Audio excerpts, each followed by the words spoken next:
You lied to me when you told me I was your one and only. Turns out you were too lonely to be satisfied with solely one, so you sprinkled cinnamon into the wombs of children and then didn't show up when it was time for the umbilical cords to be cut. Determined to be the Rolling Stone type papa, you gathered up your testosterone and blasted off your masculine gun, not caring about who would pick up the shattered pieces of broken homes when you were done. Click, clack, kaboom with the awkward silence in the room when you told us who she was.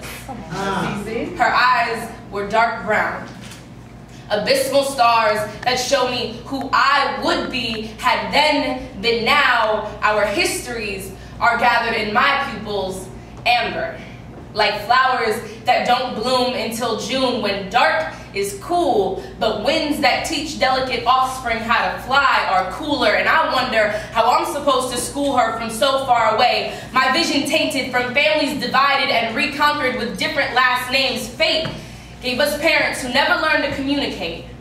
Maybe that's why, when she spent the night, I found I was fluent in her silent little sister speak, telling me she was fine if I was there. But as we watch the dawn, she clatters on about her mom and her brothers and her house and her dogs. And no matter how much hearing about all the hers that could have been ours hurts me, the truth is, the only thing we share is a man who never learned to prioritize his family. Sometimes I catch her smile when she looks at me, because everyone tells her one day she'll look like me. And I'm 19 with boobs, tattoos, and hickeys, but what she can't see is that I'm sorry for not telling you that you were wrong when you were. Maybe had I spoken up, you wouldn't have done the same things to her, but my lips remained sealed and hers remained innocent cotton candy bubblegum remnants where I store half-naked secrets, because you were just the kind of man our mothers tried to protect us from, but you picked us up and you told us you loved us, so we trust people like you.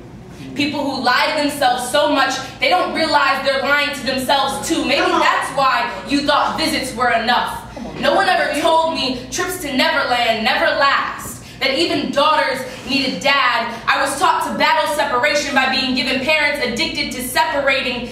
Still, I tried to stay. Pushed against Hurricane Ida because my mom was determined to rain on my parade and flood the extended family away. And I called and tried to stay involved, but 9-year-olds aren't as articulate as long-distance relationships require. So I wrapped my hopes and my desires and set them on fire and let the silent smoke read. I love Deja Rian Largus' father more than fathers love their daughters, because history tells us that's not enough to keep us together. Maybe one day, when the smoke clears and we no longer see you in our faces, I can be the big sister the sins of our father kept me from being today. Maybe one day, her and I can be family. Come on.